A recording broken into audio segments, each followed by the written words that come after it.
Inspires me is having been born in Mississippi in 1943 and watching as I grew up, watching the treatment of my family, treatment especially of my father.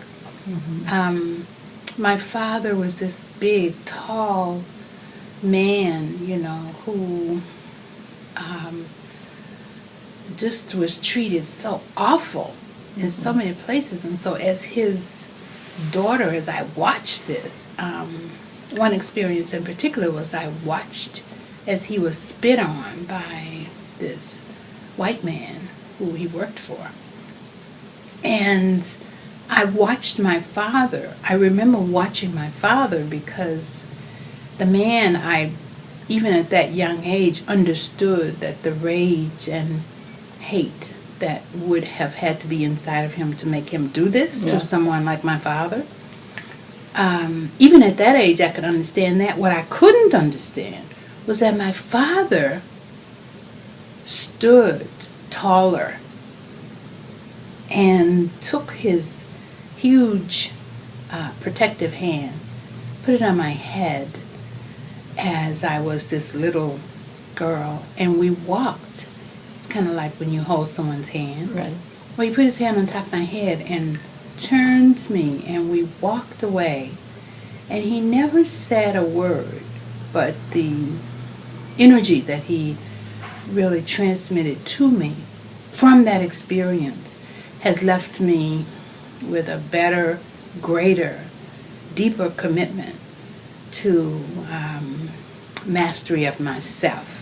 So I wanted to understand how the inside, how the mechanisms for coping gave him that strength, exactly. So what I tried to do in creating the Cultural Wellness Center was create an alternative, which meant we had to deal with transformation and becoming. How do you change? How you move from one stage to another. How do you ground your vision of change from I want things to change to I want things to change to a better and more deeply, what I say, spiritual and cultural way.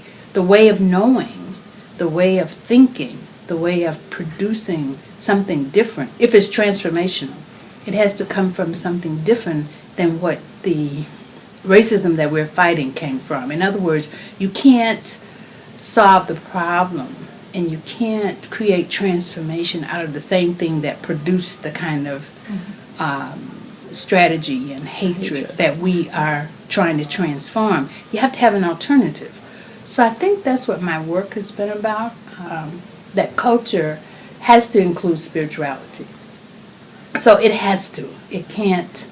If spirituality is not present, then culture is not present. So language and values and customs and beliefs that come from a spiritual ground is what we try to put in place. And we see it play out in the classrooms with the children that we work with. We see it play out particularly with African American children that we work with, where children are expressing a level of frustration and rage, and where does that come from at age 7, 10, and 12? And what we're really beginning to see is that it comes from the lack of capacity, again, to express what they are, what's going on inside. So if you think about what spiritual values are, they are more internal. So what we try to do is to say, tell us what's happening with whatever words you have, and that then will tell us what's happening in your spirit. And we try to really teach the children and work with children and show them that deeper levels of thinking and deeper levels of imagining something different will give them the capacity to once again transform any situation they're in. So as we teach cultural classes, so that means that we In the classroom, we expose children to, once again, those things that culture brings. So what does language bring?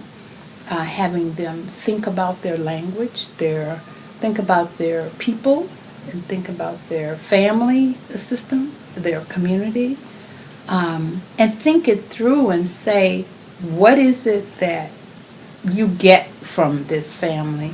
And in many cases, if it doesn't feel good to the children, then we say, what would you create if you had the opportunity to empower them? What would you create? Right. What would be the alternative to that kind of sadness? And it's an amazing experience to watch the children come up with things that we think comes from the internal kind of process.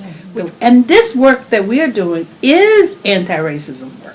Uh-huh. In other words, it is it's the alternative Countering. to, yes, Yeah. it's the alternative to what currently exists, that we can't fight things and replace them unless you have something to put in their place. And so that's the approach that we're using at this point. We have practitioners and clinicians, and whether they're educators or, as I said, healthcare providers, who come here to relearn a way of living and being that does challenge the institutional practices that are racist and are judgmental. And so our That are approach part to of the it structures. is, right? Yeah. our approach to it is that people, individuals, this personal transformation has to start from the inside out. And no matter where we work and no matter what position we hold, we are a part of the problem. And now we must together become a part of the solution.